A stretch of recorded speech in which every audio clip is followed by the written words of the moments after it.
how to fix WhatsApp Allow Full Contact Access on your Android device. This tutorial shows you how to grant WhatsApp full access to your contacts so all your contacts show up correctly. First, go to your home screen and long press on the WhatsApp app icon. After that, tap on App Info or the I button to go directly to the app settings page. From there, tap on Permissions to open the permission settings for WhatsApp. At this point, look for the contacts permission from the list and tap on it. In the next step, you'll see the current permission status for contacts. If it's set to denied or only while using the app, that's likely what's causing the issue. Following this, tap on Allow to grant WhatsApp full access to your contacts.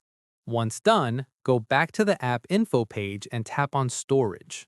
From here, tap on Clear Cache to remove any cache data that might be preventing your contacts from loading properly.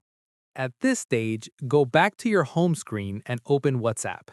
After this, tap on the three dots at the top right corner and go to Settings. Once completed, tap on Contacts and make sure the option to Show All Contacts is enabled so WhatsApp can display your full contacts list. Finally, go back to the main WhatsApp screen and pull down to refresh your contacts list. All your contacts should now be fully visible and accessible. And that's it. If this WhatsApp guide helped you fix your contact access issue, give it a like, subscribe for more WhatsApp tutorials, and tap the bell icon for updates. See you in the next one.